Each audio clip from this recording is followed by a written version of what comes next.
कहानी थोड़ा आगे बढ़ाते हैं। आज का हमारा टॉपिक रहेगा सांप्रदायिक पंचाट। पंचाट है ट और पूना पैक्ट। अंग्रेजी में उसको बोलते हैं कम्युनल अवार्ड।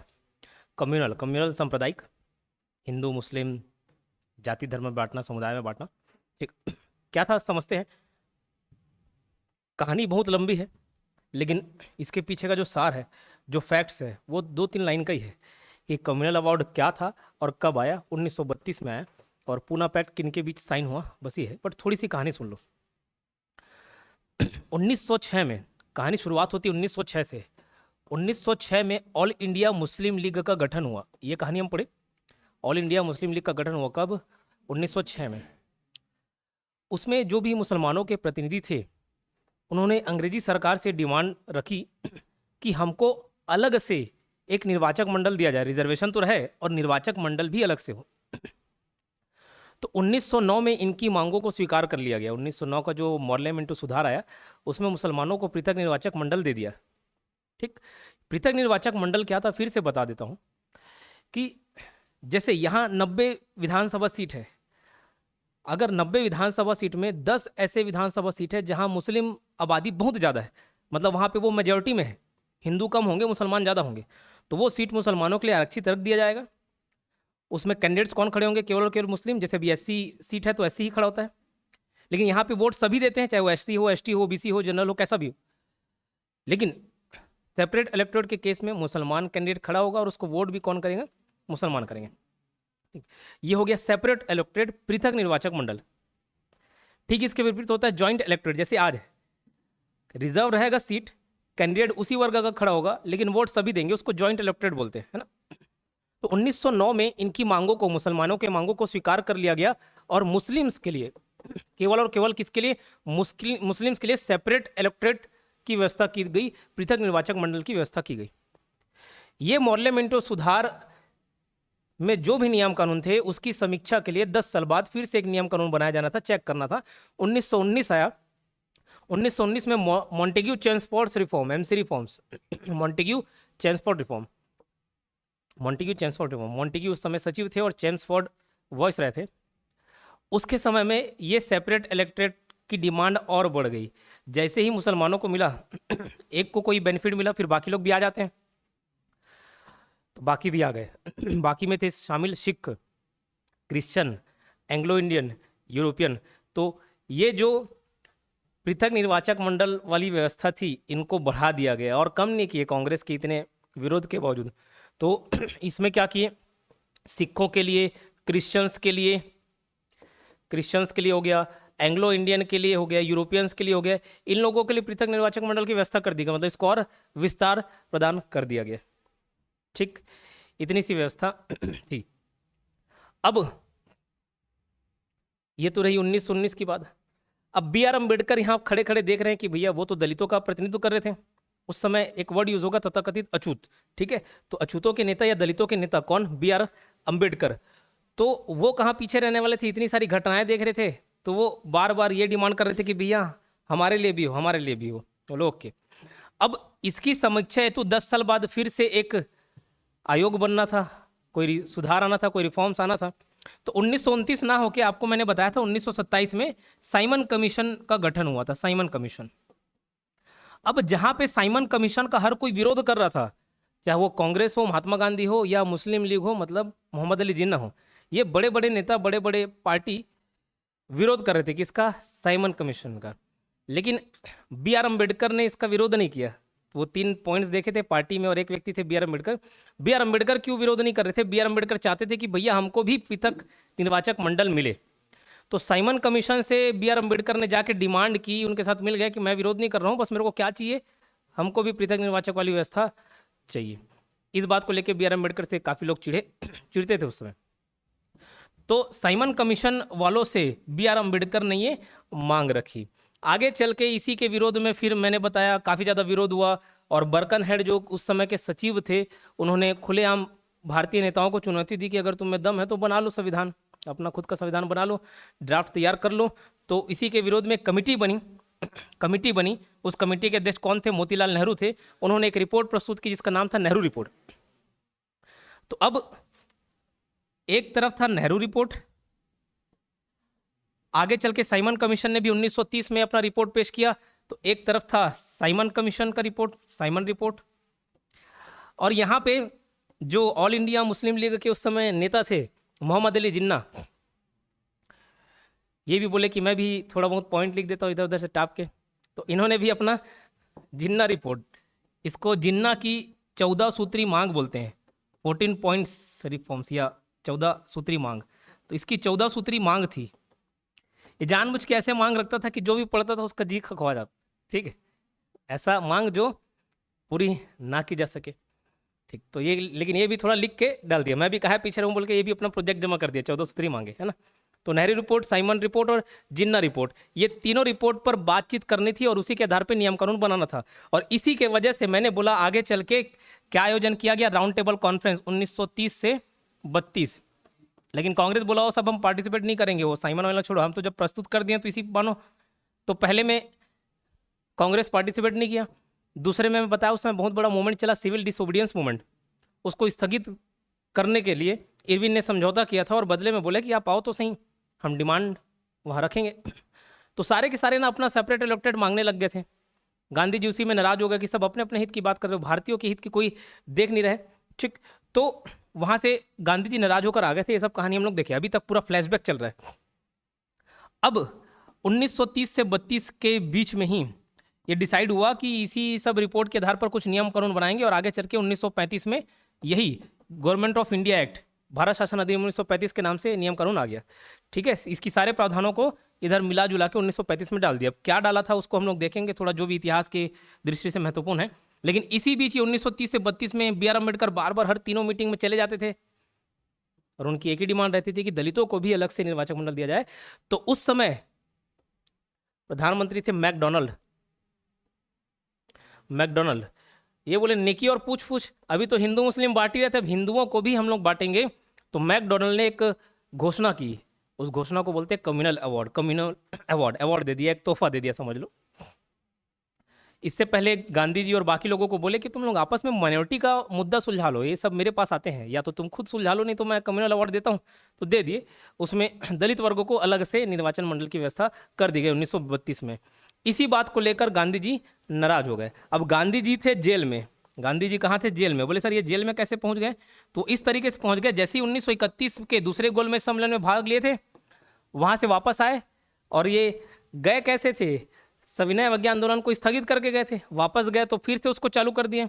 लेकिन उस टाइम जो वायसराय थे उनको जेल में बंद कर दिया कि अभी इनका छवि उतना मजबूत नहीं है, तो इनको क्या कर दिया, जेल में डाल दिया जाए। तो गांधी जी इस टाइम पुणे के यरवदा जेल में, पुणे में है यरवदा जेल, पुणे का यरवदा जेल, यरवदा जेल में बंद थे, ठीक। और जैसे ही कम्युनल अवार्ड की घोषणा गांधी जी ने सुनी, सांप्रदायिक पंचायत की घोषणा सुनी गांधी जी ने, ये बोले कि मैं आमरण अनशन पर बैठ रहा हूँ। पहले तो बी आर अम्बेडकर से रिक्वेस्ट की, अपने आदमियों को भेजा समझाने के लिए, लेकिन कोई माने नहीं। बोले नहीं यार, जब मुसलमानों को मिल सकता उसका तुम विरोध नहीं कर रहे हो। गांधी जी को बोल रहे थे मुसलमानों को मिला उनका तुम विरोध नहीं किए, सिख वाला विरोध नहीं किए, हमको मिल रहा है तो क्या तकलीफ है, अपना समझते नहीं। तो गांधी जी बोले नहीं नहीं भैया, ये बांटने की तरकीब है, इस पे तुम मत आओ। बोले नहीं मानूंगा, जो तुमको करना है करो। तो गांधी जी आमरण अनशन पर बैठे। और वैसी उनकी तबीयत खराब थी, 4-5 ही दिन हुए थे बिना खाए पिए कि गांधी जी एकदम मृत्युशैया पर लेट गए, ठीक है। कई बार लेटे और कई बार वापस आ गए।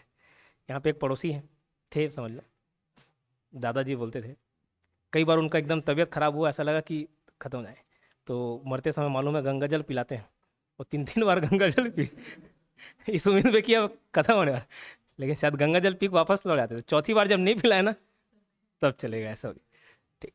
तो वापस गांधी जी जो है वो गांधी जी बोलते हुए एक वीडियो याद आता है, बच्चा गांधी जी पे भाषण दे रहा था वैसा मेरे साथ ना हो जाए ऐसा लगता है कई बार, ठीक है। तो गांधी जी आमरण अनशन पर बैठ गए, उनकी तबीयत हो गई खराब, मरने वाले थे। तब बी आर अम्बेडकर पे दबाव बना, बी आर अम्बेडकर के खिलाफ सब नारा लगाने लगे कि तुम बात मानो गांधी जी की, तुम ही जिम्मेदार रहोगे मौत के। तो अम्बेडकर जी को मालूम था कि अगर भैया कुछ हो गया ले दे के तो निपट जाऊंगा मैं सब मेरे को निपटा देंगे, ऐसे ही चिढ़ते हैं, बी आर अम्बेडकर से बहुत चिढ़ते थे लोग, है ना। तो अंबेडकर फाइनली हार मानते हैं और गांधी जी और बी आर अंबेडकर के बीच एक समझौता होता है, ये पुणे के अरवदा जेल में।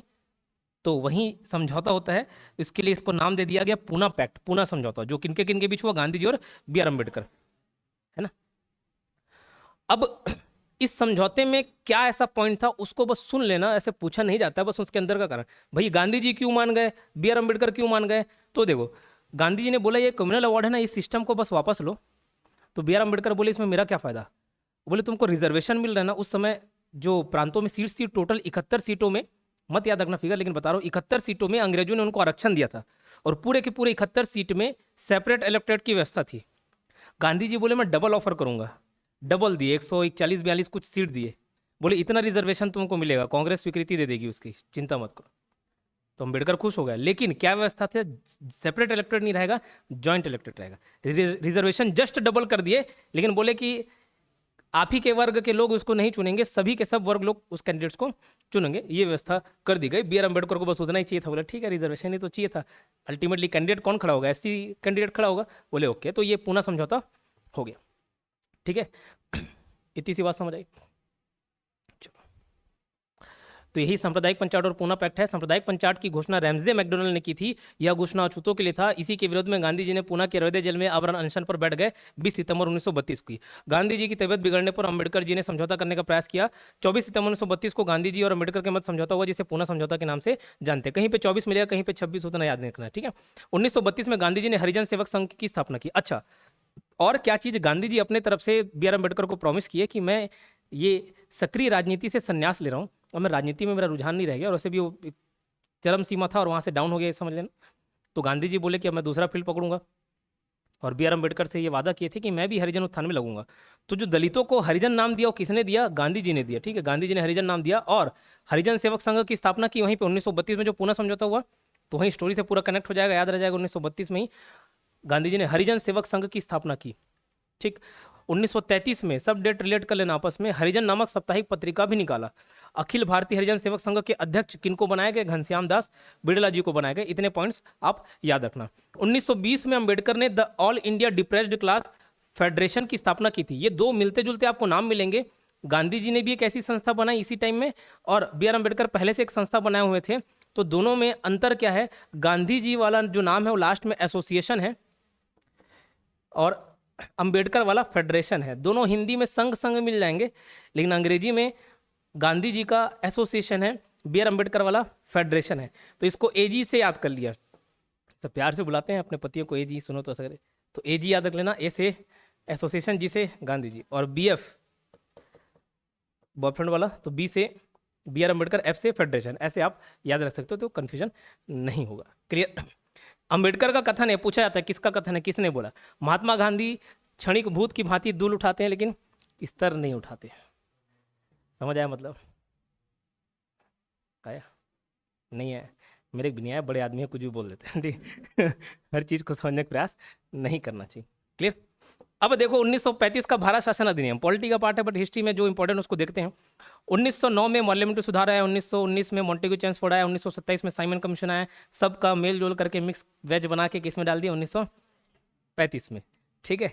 आप होटल रेस्टोरेंट में जाते होंगे, मिक्स वेज सब्जी बनता है, तो अलग से काट कुटे के नहीं बनाते, कुछ बच जा रहता है, बच्चा उसको रखे रहते हैं, गर्म करके एक साथ दे देते हैं, ठीक है। एक मित्र था, खुद बहुत बड़ा रेस्टोरेंट चलाता था, जैन मित्र था, वो बोलता है कि मैं कभी दूसरे के रेस्टोरेंट में खाना नहीं खाता, क्योंकि मालूम है मेरे रेस्टोरेंट में खाना कैसे बनता है, ठीक। तो चलो, ये मिक्स वेज था, समझ लो। 1935 का भारत शासन अधिनियम, इसमें दो प्रावधान रखे गए थे, अखिल भारतीय संघ, ऑल इंडिया यूनियन की स्थापना की गई थी, और प्रांतीय स्वायत्तता। अब देखो 1919 में एक बात आप याद रख सकते होंगे, पॉलिटी में पढ़े होंगे, 1919 डबल डबल रिपीट हो रहा है ना, तो द्वैध शासन याद रखना। प्रांतों में द्वैध शासन लाया गया था, प्रांत मतलब ये राज्य समझ लो, जैसे छत्तीसगढ़ एमपी अलग अलग राज्य हैं, वैसे प्रांत थे उस समय।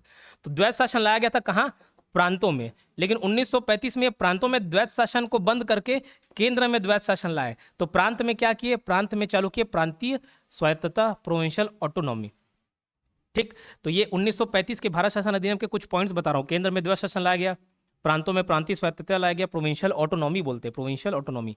भारत का नियंत्रण ब्रिटिश सरकार के पास ही था, ये इंडियंस को कोई हस्तांतरण नहीं किए थे। देसी रियासतों को और ज्यादा प्रतिनिधित्व दिए। देसी रियासत क्या थे, थोड़ी देर में समझेंगे। सीमित मताधिकार था, 10% लिमिटेड वोटिंग राइट से। अब कांग्रेस इस बात को लेकर असहमत थी, 1935 के जो भी प्रावधान थे उसको लेकर असहमत थी, बट कांग्रेस की मजबूरी थी इसको मानना, इसको स्वीकार करना, तो बहुत ज़्यादा विरोध नहीं किया। उसका कारण ये था 1937 का प्रांतीय चुनाव, प्रोविंशियल इलेक्शन, इसमें चुनाव होने वाले थे। अब कांग्रेस की मजबूरी थे, बताया कैसे, क्योंकि उस समय कोई ऐसा बड़ा मूवमेंट चल नहीं रहा था जिसमें कांग्रेस पार्टिसिपेट करती, और हर बार ऐसा नहीं कि कॉल करके बुलाओ और सब आंदोलन में शामिल हो गए जब तक कोई बड़ा मुद्दा ना हो। तो कांग्रेस सोची कि 1937 के प्रांतीय चुनाव में हम लोग भाग लेते हैं और यहीं से एंट्री करके हम परिवर्तन लाने की कोशिश करेंगे। तो टोटल उस समय 11 प्रांत थे, 11 प्रांतों में चुनाव हुआ, 6 प्रांतों में कांग्रेस की सरकार बनी, प्रांत में, ठीक, 6 प्रांतों में कांग्रेस की सरकार बनी, 2 प्रांतों में गठबंधन की सरकार बनी। जब क्या है कंप्लीट किसी को एक बहुमत नहीं मिलता, स्पष्ट मेजोरिटी नहीं मिलती बहुमत, तब गठबंधन की सरकार बनती है, ठीक है। तो 2 प्रांतों में गठबंधन की सरकार बनी और 3 प्रांतों में गैर कांग्रेसी सरकार बनी। क्लियर। तो कांग्रेस कहाँ कहाँ नहीं जीती, बंगाल, पंजाब और सिंध में, उसके अलावा जो भी अगर कभी पूछ दिया जाए, इतना डीप नहीं पूछेगा, बट बंगाल, पंजाब, सिंध में कांग्रेस नहीं जीती बाकी सब जगह जीत गई। क्लियर। जो भी समझ लो मुस्लिम बहुल था वहां नहीं जीती। फिर इसी बीच कांग्रेस का हरिपुरा अधिवेशन हो जाता है, कांग्रेस का त्रिपुरी अधिवेशन हो जाता है। ये दोनों मैं बता चुका हूं आपको। क्लियर। ये दोनों सुभाष चंद्र बोस वाली बात हमने बताई था। अब आगे थोड़ी सी कहानी बीच की देखते हैं। 1 सितंबर 1939 को वर्ल्ड वॉर 2 स्टार्ट हो जाता है, जब जर्मनी पोलैंड पर आक्रमण करता है। अक्टूबर 1939 में, अक्टूबर का डेट मत याद रखना, उस समय भारत के वॉइस रहे थे लिन लिदगो। इनका कार्यकाल 1936 से 43 था। लिन लिदगो ने बिना किसी बड़े कांग्रेस नेता से पूछे ये ऐलान कर दिया कि भारत भी वर्ल्ड वॉर का हिस्सा है और हमारे तरफ से लड़ेगा। तो कांग्रेस के नेता इनसे नाराज हो गए, बोले अरे किसी से मत पूछते, ये जो प्रांतीय चुनाव में चुन के गए हैं, जो इलेक्ट होकर गए हैं, उनसे तो पूछ लो। तो किसी से नहीं पूछ लिया, अपना मन बना दिए। ये बोले मैं पूछ नहीं रहा हूँ, बता रहा हूँ। ले ठीक, बता दिए। तो लिन लिदगो ने अनाउंस कर दिया कि भारत भी इस युद्ध में शामिल है, और इसी के विरोध में 1939 में कांग्रेस ने इस्तीफा दे दिया। कहाँ से इस्तीफा दे दिया? जो 1937 का चुनाव में चुन के गए थे ना, वहां से इस्तीफा दे दिया। तो 1939 में इसके विरोध में कांग्रेस ने इस्तीफा दे दिया। 28 महीने मतलब शासन के लगभग 2 साल कुछ में। 1940 का कांग्रेस अधिवेशन। अब देखो 1939 में ये सब कांड हो गया। 1940 में कांग्रेस का अधिवेशन हुआ, कहाँ? रामगढ़ में, जिसकी अध्यक्षता किसने की थी? अबुल कलाम आजाद। वो एपीजे अब्दुल कलाम नहीं है, कंफ्यूजन होता था शुरू में, ठीक है, ये मौलाना अबुल कलाम आजाद है। ठीक, तो रामगढ़ में, तो नाम याद रखना, मुस्लिम वाला नाम है और राम हिंदू वाला नाम है, ऐसे रिलेट कर सकते हो। तो 1940 का कांग्रेस अधिवेशन हुआ रामगढ़ में, जिसकी अध्यक्षता किसने की? मौलाना अबुल कलाम आजाद ने की। अब यहाँ पे कांग्रेस ने बोला कि अब हम अंतरिम सरकार की मांग करेंगे। अंतरिम सरकार मतलब होता है इंटरिम गवर्नमेंट, इंटरिम गवर्नमेंट। अब कांग्रेस को मालूम था कि 1939 में जो वर्ल्ड वॉर स्टार्ट हुआ है, इसके वजह से ब्रिटेन जो है बैकफुट में आ गया है, क्योंकि जर्मनी और जापान बैंड बजाई जा रहे थे back to back back to back. वो 2-3 साल बाद गेम पलट गया, ठीक है, 2-3 साल बाद गेम पलट गया। मैं जब कंप्यूटर पढ़ा था तो शायद वर्ल्ड वॉर 2 की कहानी बताया था। बहुत सारे कंप्यूटर का आविष्कार लाइन से हुआ था ना, तो उसमें डिकोड करने वाला, एनक्रिप्ट करना, डिकोड करना, तो एक आविष्कारक थे, उन्होंने एक ऐसी मशीन बनाई थी जो कोड इंक्रिप्टेड फॉर्म में रहता था, तो उसको डिक्रिप्ट कर लेते थे। तो जर्मनी को लगता था कि हम ऐसी कोड में इधर उधर लैंग्वेज भेज रहे हैं, ठीक है, कोई मैसेज भेज रहे हैं, और वो दूसरे वाले को समझ नहीं आएगा, लेकिन एक व्यक्ति ने एक ऐसा मशीन बनाया, वो उसको डिक्रिप्ट कर लेता था। तो कभी कभार ब्रिटेन जानबूझ के अपनी सेना को ऐसी जगह पर भेज देती थी जहाँ वो मर जाते थे, जानबूझ के, कोलेटरल डैमेज बोलते हैं, ठीक है। लेकिन जो बड़ा बड़ा कांड होता था उसमें उनको पहले से खबर मिल जाती थी। एक वो बड़ा कारण रहा था जर्मनी के हारने का, संदेश मिल जाता था। तो अब बट शुरुआत की स्थिति में तो इन लोग बैकफुट में थे। कांग्रेस को मालूम थी कि भैया ये इनको जो बोलेंगे ना वो मानेंगे, भले थोड़ा देर से मानेंगे लेकिन मानेंगे जरूर। तो इंटरिम गवर्नमेंट की मांग की। अब ये इंटरिम गवर्नमेंट, अंतरिम सरकार क्या होती है? एक प्रतीकात्मक सरकार की, भैया बाद में जो आज़ादी मिलेगी उसमें ये इन लोग, ये प्रेसिडेंट रहेंगे, ये मंत्री रहेंगे, प्रधानमंत्री रहेंगे, ऐसा कुछ समझ लेना, ठीक है। तो इंटरिम गवर्नमेंट की मांग की, बीच के लिए, तत्कालिक, जहाँ पे कोई गैप है उस गैप को फुलफिल करने के लिए एक सरकार रहेगी, इंटरिम गवर्नमेंट की मांग रखेंगे। दबाव बढ़ता गया, दबाव बढ़ता गया, और 1940 में अगस्त प्रस्ताव लाया गया। बोले सर पहले भी आया था, इस 1940 में भी आ गया अगस्त प्रस्ताव। अगस्त प्रस्ताव लाया गया किसके द्वारा? अंग्रेजों के द्वारा। और इसमें, इस प्रस्ताव में क्या क्या बातें शामिल थी? इस प्रस्ताव में बोला था अंतरिम सरकार की मांग तो हम खारिज करते हैं। बोले ये अंतरिम सरकार वाला व्यवस्था सुनो, क्या देंगे तुमको? डोमिनियन स्टेटस देंगे। बोला ठीक है, ये सब अगस्त प्रस्ताव में बात है। अंतरिम सरकार नहीं बोल दिया, डोमिनियन स्टेटस देंगे बोल दिए। और जो वायसराय की कार्यकारी परिषद है, ये वायसराय समझ लो प्रधानमंत्री, ये कार्यकारी परिषद मतलब उनके मंत्री, मंत्रिमंडल, तो उसमें बोले भारतीय सदस्यों की बढ़ोतरी करेंगे, बढ़िया मंत्री चुन के आएंगे तुम्हारे भारतीय। और संविधान सभा बनाकर देने की बात कही गई। इतने सारे पॉइंट थे ये, 1 2 3 4। ये बोले संविधान सभा वाला, चलो ठीक है संविधान सभा देंगे, लेकिन वो डोमिनियन स्टेटस ये तो 1928 में मोतीलाल नेहरू मांग रहे थे। 1929 से ही हमने पूर्ण स्वराज की मांग करना चालू कर दिया है, पूरी आज़ादी चाहिए, और आप डोमिनियन स्टेटस की बात कर रहे हो, तो ये बोले हटाओ ये सबको। अंतरिम सरकार वाला यही चाहिए बोले, तो ये इस बात पे डिसएग्री हो गए। वायसराय की कार्यकारी परिषद में भारतीय सदस्यों की बढ़ोतरी है, बोले नहीं हम खुद प्रधानमंत्री बनेंगे, बोले अपनी सरकार होगी। संविधान सभा वाला बोले ठीक है, तो अगस्त वाले को ठुकरा दिए लोग, लेकिन प्रस्ताव में ये बात शामिल था। फिर दबाव बढ़ा आगे चल के, फिर 1942 में क्रिप्स मिशन भेजते हैं भारत में। क्या भेजते हैं? Cripps mission. क्रिप्स मिशन कहाँ है? ये क्रिप्स मिशन। तो स्टैफोर्ड क्रिप्स की अध्यक्षता में क्रिप्स मिशन भेजा जाता है, ठीक। 3 लोग शामिल थे इसमें। देखो, सेकेंड वर्ल्ड वॉर को जीतने के लिए ब्रिटेन को भारत का सहयोग चाहिए था, और अमेरिका, चीन, रशिया दबाव बना रही थी। ये पावरफुल नेशन से दबाव बना रहे थे कि भैया तुम भारतीयों का सहयोग लो। तो उसके चलते ब्रिटेन ने भारत में क्रिप्स मिशन भेजा 1942 में। 1942 में विंस्टन चर्चिल ने क्रिप्स मिशन प्रस्तुत किया। स्टैफोर्ड क्रिप्स की अध्यक्षता में विंस्टन चर्चिल उस समय प्रधानमंत्री थे। ये वर्ल्ड वॉर 2 में ब्रिटेन को जिताने में बहुत बड़ी भूमिका रही इसकी। तो 1942 में क्रिप्स मिशन भारत आया। क्रिप्स मिशन के अंतर्गत क्या प्रावधान थे देखना। अगस्त प्रस्ताव वाला तो ठुकरा दिए। युद्ध के बाद भारत को फिर से डोमिनियन स्टेटस देंगे, बोले स्टेटस है डोमिनियन स्टेटस। और क्या बोले, युद्ध के बाद भारत के लिए संविधान बनाई जाएगी, जो भारत के लिए संविधान सभा बनाई जाएंगी, जो भारत के लिए संविधान बनाएंगी। भारत में वायसराय की कार्यकारी परिषद थी, उसे बढ़ाया जाएगा, और उसमें अधिक से अधिक भारतीयों को जोड़ा जाएगा। फिर बोले ये कहाँ, क्या बात कर रहे हो, ये फिर 1928 में मांग रहे, बोले 1928 से मांग रहे। युद्ध के बाद तो छत्तीसगढ़ में कहावत है, कब बबा मरी तो कब बड़ा खावो। तो भैया कब युद्ध समाप्त होगा इसका कोई अता पता नहीं है, और उसके बाद बोल रहे हो कि संविधान सभा बनाएंगे, ठीक है। इसलिए गांधी जी और नेहरू ने इसको पोस्ट डेटेड चेक बोला, क्रिप्स मिशन को पोस्ट डेटेड चेक, या बोल सकते हो डूबते हुए बैंक का चेक, डूबते हुए बैंक का चेक। मान चलो मैं ऐसे चेक फाड़ के दे देता हूँ आपको 1 लाख रुपया इनाम में से, कभी अगर सवाल पूछता हूँ तो देता हूँ 1 लाख 7 लाख ऐसे 1 करोड़ दे दिया, हाँ यार ठीक है, हाँ बहुत मिल गया, ठीक है। चांदनी मैडम बहुत सारा प्रॉपर्टी खरीद डाली उसके जब। अब ऐसे इन चांदनी मैडम को पकड़ा दिया चेक, लेकिन मेरे अकाउंट में पैसा ही नहीं है, तो उनको कुछ लाभ होगा क्या? नहीं। या वो बैंक ही डूबने वाला है जिसका चेक दिया हूँ, विजय माल्या वहाँ से लोन लिया था, ठीक, तो कुछ मतलब है क्या? नहीं। तो इसलिए उसको क्या बोले, पोस्ट डेटेड चेक बोले, क्लियर। और ये कार्यकारी परिषद ये सब बकवास बंद करो, ठीक है। तो क्रिप्स मिशन को भी भेजा गया था, उसको भी सब लोगों ने ठुकरा दिया। किसने क्रिप्स प्रस्ताव को एक टूटते हुए बैंक का उत्तर दिनांकित चेक, पोस्ट डेटेड चेक, बोला जवाहरलाल नेहरू। क्रिप्स मिशन के दौरान ब्रिटेन के प्रधानमंत्री कौन थे? Winston Churchill. Second world war के टाइम प्रधानमंत्री कौन थे? Winston Churchill. ये वाला पॉइंट समझना है ना। अब फिर इसी के जवाब में महात्मा गांधी फिर एक्टिव हुए, जो संन्यास ले लिए थे फिर वापस आ गए, ठीक है। अभी धोनी वापस आएंगे संन्यास लेने के बाद, है ना।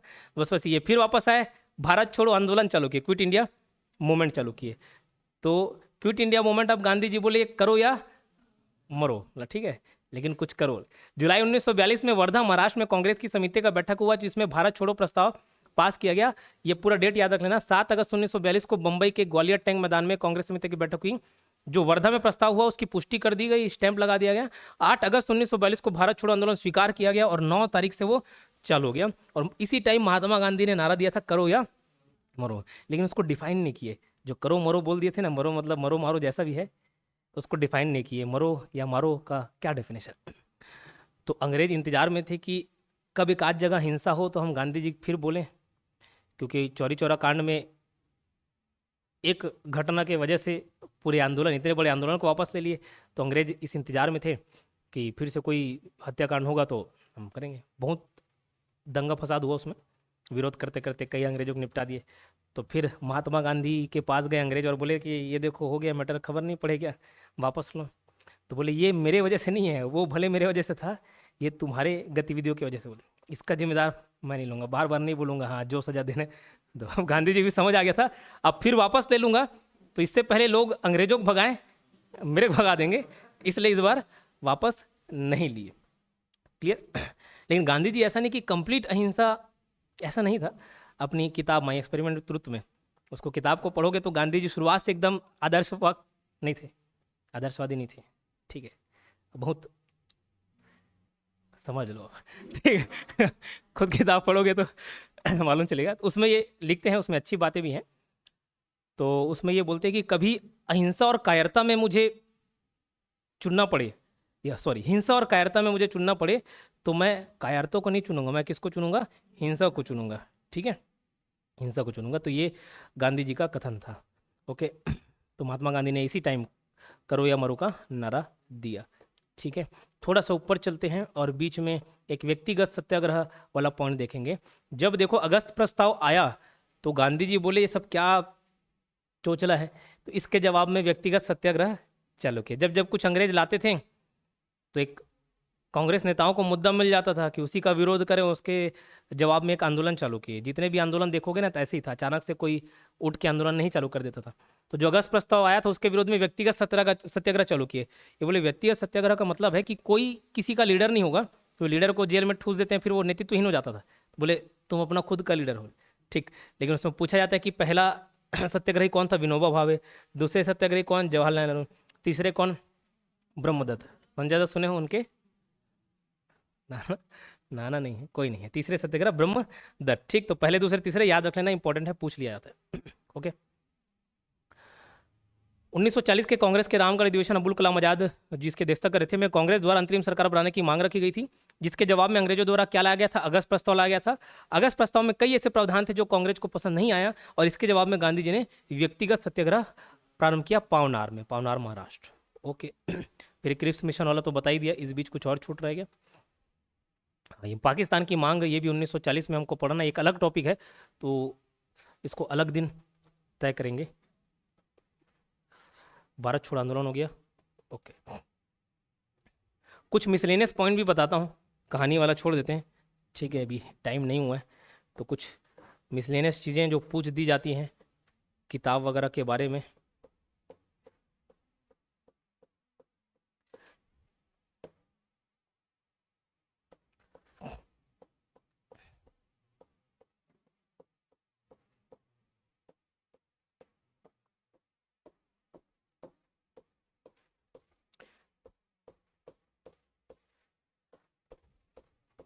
दो मिनट इसको देख लो, फिर इस टॉपिक पे आते हैं। बुक्स और ऑथर 2 मिनट पढ़ेंगे।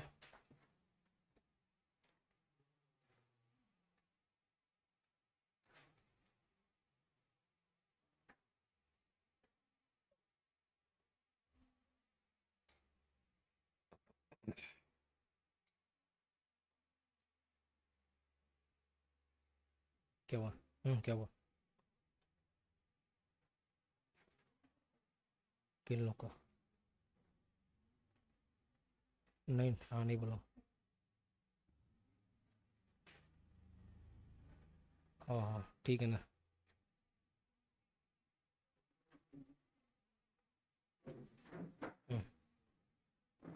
हम्म हम्म ठीक, ओके।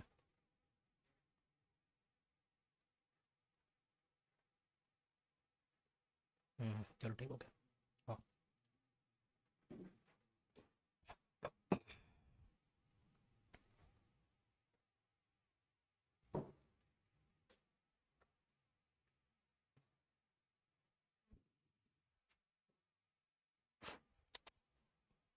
देख लिए? नहीं देख रहे हो? चलो, क्या बोल? हाँ वो पढ़नी है। खैर ये वाला देखने नहीं वाला था जो पढ़ाए थे वो देखो। चलो बुक्स और ऑथर, ये मिसलेनियस पार्ट है, इसको पढ़ लेते हैं। पूछा जाता है किताब और उसकी रचना। लाइन से जैसे मैं ट्रिक बना के याद किया हूँ वैसे आपको बता दे रहा हूँ, आप भी वैसे याद कर लेंगे तो अच्छा होगा। विष्णु शर्मा की किताब है पंचतंत्र। ठीक, बच्चों की कहानी है, पढ़ना अच्छी है। तो पंचतंत्र के रचनाकर्ता कौन है? विष्णु शर्मा। अष्टाध्यायी के लेखक हैं पाणिनि। ये बस दो अलग अलग हो गए, नाम इधर है और ऑथर इधर है। तो याद कैसे किया? देखो अष्टाध्यायी और पाणिनि, पाणिनि। तो हमेशा से डॉक्टर सलाह देते हैं कितना 8 गिलास पानी पीना चाहिए। 8 गिलास पानी से अष्टाध्याय और पानी से ना पाणिनि। तो अष्टाध्याय के लेखक कौन है? पाणिनि। अब इधर बुक है और इधर ऑथर मिलेंगे, याद करते चलना। सारे वो बुक्स हैं और ऑथर्स हैं जो बहुत ज़्यादा इंपॉर्टेंट है, एग्जाम में पूछे गए हैं, उन्हीं का संकलन है। प्रेम वाटिका के रचनाकार कौन है? रस खान। तो इसको ऐसे याद कर लिया, प्रेम में रस है यस, रसी रस बोला, ठीक है। तो रस खान। प्रेम वाटिका के रचनाकार कौन है? रस खान। कामसूत्र वात्सायन। तो कामसूत्र किताब पढ़ोगे तो उसमें सब वासना से भरा हुआ मटेरियल मिलेगा आपको, ठीक है। इसको पढ़ने बोलूंगा तुरंत पढ़ लोगे। ठीक। तो वात्स्यायन की बहुत सारी किताब है जिसमें ना वासना ही झलकती है, इधर नीचे होगा बता रहा हूँ। एक तो काम सूत्र हो गया 36। रुद्र एमेजोन से सारे बुक ऑर्डर कर लिए। 26 बोले ना, ओके। हाँ ठीक। तो वो काम सूत्र, वो वात्स्यायन ने लिखा, कितनी नाव में कितनी बार आंगन के पार। तो थोड़ा सा वासना झलक रही है टाइटल में, है ना, तो उसको याद रख लेना, कितनी नाव में कितनी बार आंगन के पार, द्वार अलग अलग है, द्वार है, फिर शेखर एक जीवनी, नदी के द्वीप, ये सारी किताबें किसकी है? वात्स्यायन की है। तो ये जो भी टाइटल में वासना झलके वो कौन लिखा है? वात्स्यायन लिखा है। ठीक। मिताक्षरा, मिताक्षरा के लेखक है विज्ञानेश्वर। जैसे बोलते हैं ना कि आपका ज्ञान कोई नहीं मिटा सकता, ज्ञान कोई नहीं चुरा सकता, मिटा सकता, तो ऐसा मिटा सकने से ना मिताक्षरा। कौन लेखक है उसके? विज्ञानेश्वर। क्लियर। फिर है मुद्रा राक्षस, बहुत फेमस किताब है। किसके किसके द्वारा लिखा गया है? विशाख दत्त द्वारा। तो इसको ऐसे याद कर लिया, विशाख दत्त से विशाखापट्टनम याद आता है। विशाखापट्टनम वाइजैक, तो वहां जाने के लिए क्या चाहिए रहता है? मुद्रा। ठीक है, तो मुद्रा से क्या याद रखोगे? मुद्रा राक्षस। नेचुरल हिस्ट्री, एक एक बार मैं ट्रिक बताते चल रहा हूँ, घर जाके उसको रिवाइज कर लेना। नेचुरल हिस्ट्री, तो नेचुरल हिस्ट्री के लेखक है प्लिनी। ठीक, नेचुरल हिस्ट्री के लेखक है प्लिनी। तो जैसे बोलते हैं ना, हिस्ट्री को याद कर लेना है, घोट के पी जाना है। तो एक गाना है हमका पीनी है, पीनी है हमका पीनी है, तो क्या पीनी है? हिस्ट्री। तो नेचुरल हिस्ट्री के लेखक कौन है? प्लिनी। अवंती सुंदरी, ये किसने लिखा है? दंडी ने। तो जो प्राचीन इतिहास पढ़े होंगे उसमें नरसिंह वर्मन बताया था क्या? नरसिंह वर्मन द्वितीय द्वितीय के दरबार में दंडी रहता था, द के दरबार में द, ऐसा कुछ याद आ रहा है? हाँ हाँ, कर रहे बताओ क्या। चलो, दंडी के दरबार में 10 कुमार चरित्रम रहता था, वो तो उसकी किताब है मैडम। चलो ठीक। दंडी दरबारी था, नरसिंह वर्मन द्वितीय के दरबार में रहता था, ओके। तो दंडी की रचना है अवंती सुंदरी और 10 कुमार चरितम। ठीक, तो इसको ऐसे याद रख सकते, देखो अवंती सुंदरी, कई लोग सुंदरी रहते हैं लेकिन एकदम दंड मिलता है उन लोगों को, नहीं समझे, छोड़ो। अब मैं जिस तरीके से याद किया हूँ वो बता नहीं पाऊंगा, नहीं तो कयामत के दिन तक यही याद रहेगा, बाकी और कुछ रहना रहे। ठीक है, तो 10 है दंडी और 10 है 10 कुमार चरितम, ये दोनों दंडी के द्वारा लिखी गई किताब है। ठीक है, फिर नेक्स्ट किताब देखते हैं गीत गोविंद। गीत गोविंद के रचनाकार हैं जयदेव। तो एक गाना चलता है बढ़िया, जयदेव जयदेव जय मंगल मूर्ति, क्या है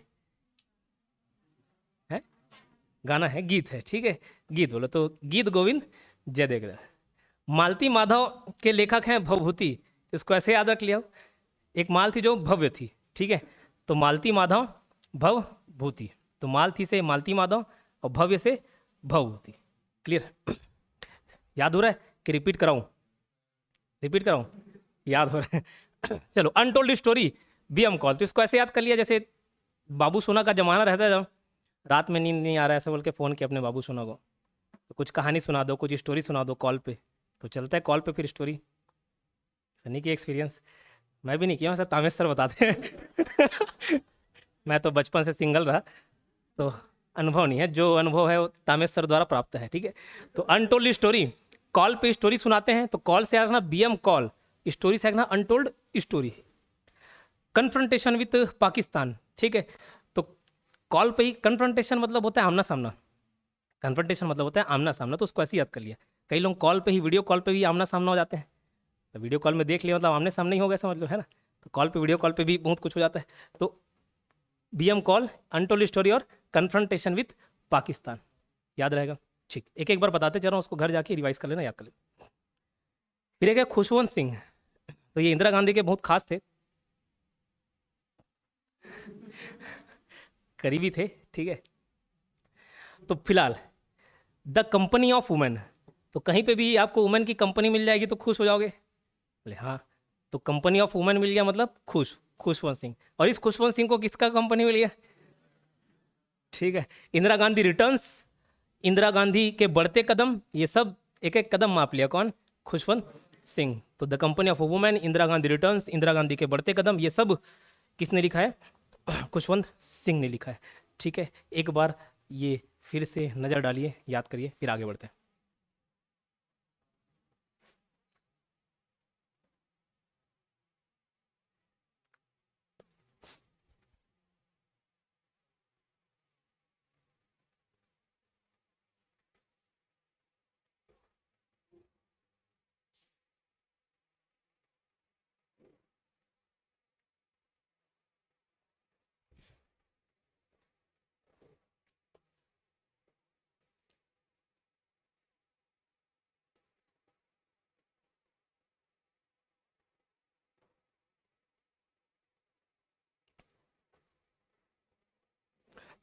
चलो आगे बढ़ते हैं। डिवाइन लाइफ और लाइफ डिवाइन। डिवाइन मतलब होता है दैवी है, मतलब जो देव से रिलेटेड हो, भगवान से रिलेटेड हो। डिवाइन बोलते हैं ना, उसके पास डिवाइन पावर है, दैवी शक्तियां हैं। तो डिवाइन लाइफ और लाइफ डिवाइन दोनों अलग अलग किताब है।